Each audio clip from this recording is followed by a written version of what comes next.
ರಾಜ್ಯ ಕಾಂಗ್ರೆಸ್ನಲ್ಲಿ ನಾಯಕತ್ವ ಬದಲಾವಣೆ ವಿಚಾರಕ್ಕೆ ಸಂಬಂಧಪಟ್ಟ ಹಾಗೆ ಬಣ ಬಡಿದಾಟಕ್ಕೆ ಬ್ರೇಕ್ಫಾಸ್ಟ್ ಮೀಟಿಂಗ್ನ ಮೂಲಕ ಒಂದು ಬ್ರೇಕ್ ಅನ್ನು ಹಾಕಲಾಗಿತ್ತು. ಆದರೆ ನಿನ್ನೆ ಬೆಳಗಾವಿ ಅಧಿವೇಶನದ ಮೊದಲ ದಿನವೇ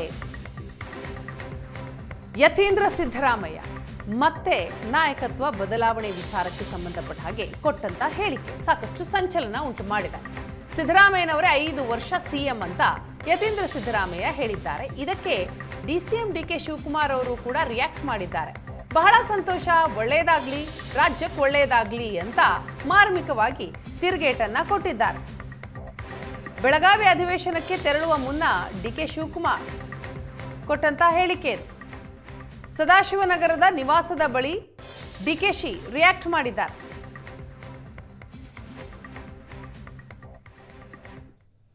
ಬದಲಾವಣೆಗೆ ಸದ್ಯಕ್ಕೆ ಆಗೋದಿಲ್ಲ ಅಂತೇಳಿ ಹೈಕಮಾಂಡ್ ಅವರು ಹೇಳಿದ್ದಾರೆ. ನಮ್ಮ ಪಕ್ಷದಲ್ಲಿ ಹೈಕಮಾಂಡ್ ಈಗಾಗಲೇ ಸ್ಪಷ್ಟಪಡಿಸಿದೆ, ಈಗ ಸದ್ಯಕ್ಕೆ ನಾವು ಯಾವುದೇ ಲೀಡರ್ಶಿಪ್ ಬದಲಾವಣೆ ಮಾಡಲ್ಲ ಅಂತೇಳಿ. ಹಾಗಾಗಿ ನಮ್ಮ ಪಕ್ಷದವರು ಏನು ಹೇಳ್ತಾರೆ ಅದು ನಮಗೆ ಗೊತ್ತಿರುತ್ತೆ. ನನಗೆ ವೈಯಕ್ತಿಕವಾಗಿ ಅವರು ಪೂರ್ಣಾವಧಿಯನ್ನು, ತಮ್ಮ ಅಧಿಕಾರದ ಪೂರ್ಣಾವಧಿಯನ್ನು ಮುಗಿಸ್ತಾರೆ ಅನ್ನೋ ನಮಗೆ. ಸಿಎಂ ಬದಲಾವಣೆಗೆ ಸದ್ಯಕ್ಕೆ ಆಗೋದಿಲ್ಲ ಅಂತೇಳಿ ಹೈಕಮಾಂಡ್ ಅವರು ಹೇಳಿದ್ದಾರೆ. ಸರ್, ತಮಿಳುನಾಡು ಕಾವೇರಿ ಮತ್ತೆ ಆದೇಶ ಮಾಡಿದ್ದಾರೆ ಸರ್. ಮತ್ತೆ 7.5 TMC ನೀರು ಬಿಡಬೇಕು ಡಿಸೆಂಬರ್ ತಿಂಗಳದು ಅಂತ ಹೇಳಿ. ಆಯ್ತು, ನೋಡ್ತಿರೋದು.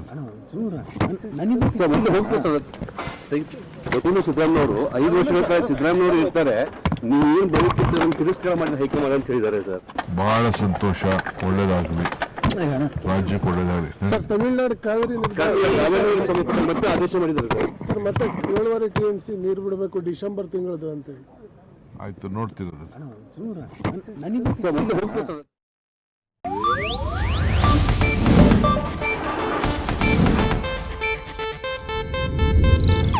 ಇದು ಏಷ್ಯಾನೆಟ್ ನ್ಯೂಸ್ ನೆಟ್ವರ್ಕ್ ಪ್ರಸ್ತುತಿ.